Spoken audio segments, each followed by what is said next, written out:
सनातन धर्म में भगवान विष्णु को पालनहार माना गया है।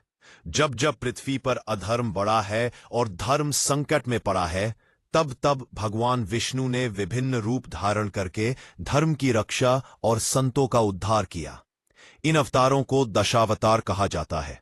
प्रत्येक अवतार का एक विशेष उद्देश्य और दिव्य कथा है। एक, मत्स्य अवतार। जब प्रलय के समय संपूर्ण पृथ्वी जल में डूब गई थी, तब भगवान विष्णु मत्स्य मछली रूप में प्रकट हुए। उन्होंने सप्त ऋषियों और मनु को सुरक्षित स्थान पर पहुंचाया और वेदों की रक्षा की। 2, पूर्व अवतार। कछुआ। समुद्र मंथन के समय जब मंदराचल पर्वत डूबने लगा, तब भगवान विष्णु कछुए के रूप में अपनी पीठ पर पर्वत को थामकर देवताओं और असुरों को मंथन करने में सहायक बने। इसी से अमृत और कई दिव्य वस्तुएं प्रकट हुई। 3वां, वराह अवतार। सुअर। हिरण्याक्ष नामक राक्षस ने पृथ्वी को पाताल लोक में छुपा दिया था। भगवान विष्णु ने वराह, सुअर का रूप लेकर पृथ्वी को अपने दांतों पर उठाया और उसे पुनः जल से बाहर लाकर ब्रह्मांड में स्थापित किया। 4, नरसिंह अवतार। अर्ध मनुष्य अर्ध सिंह।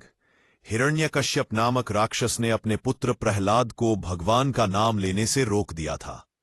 उसने वरदान पाया था कि न वह दिन में मरेगा न रात में, न घर के अंदर न बाहर, न किसी मानव के हाथ से और न किसी पशु से। तब भगवान विष्णु नरसिंह रूप में खंभे से प्रकट हुए और संध्या समय आंगन में उसे गोद में रखकर अपने नाखूनों से उसका वध किया।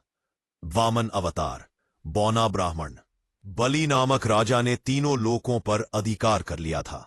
तब भगवान विष्णु वामन बौने ब्राह्मण के रूप में उसके यज्ञ में पहुंचे और 3 पग भूमि मांगी। उन्होंने विराट रूप धारण कर एक पग से पृथ्वी, दूसरे से आकाश नाप लिया और तीसरे पग के लिए बलि ने स्वयं को समर्पित कर दिया। वामन। जब क्षत्रियों ने अत्याचार करना शुरू किया और ब्राह्मणों पर उत्पीड़न बढ़ा, तब भगवान विष्णु परशुराम रूप में अवतरित हुए।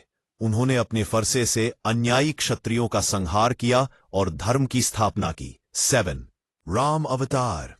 त्रेता युग में रावण के अत्याचार से त्रस्त होकर देवताओं ने भगवान से प्रार्थना की।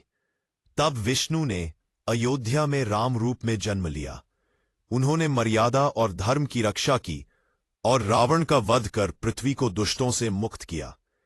8, कृष्ण अवतार। द्वापर युग में कंस और उसके साथियों के आतंक से धरती कांप रही थी। तब विष्णु ने कृष्ण रूप में जन्म लेकर धर्म की रक्षा की। महाभारत युद्ध में अर्जुन को गीता का उपदेश देकर उन्होंने कर्म, भक्ति और ज्ञान का मार्ग दिखाया। 9th, बुद्ध अवतार। कलयुग के आरंभ में भगवान विष्णु ने गौतम बुद्ध के रूप में जन्म लिया। उन्होंने अहिंसा, करुणा और सत्य का मार्ग दिखाया और जीवों पर दया का संदेश फैलाया। 10, कल्कि अवतार। कलयुग के अंत में भगवान विष्णु का कल्कि अवतार होगा। वह एक दिव्य योद्धा के रूप में प्रकट होंगे और अधर्म का अंत करके धर्म की पुनः स्थापना करेंगे। इस प्रकार भगवान विष्णु के ये 10 अवतार केवल कथा नहीं, बल्कि मानवता को यह संदेश देते हैं कि जब जब अन्याय और अधर्म बढ़ेगा, तब तब ईश्वर स्वयं अवतरित होकर धर्म और सत्य की रक्षा करेंगे।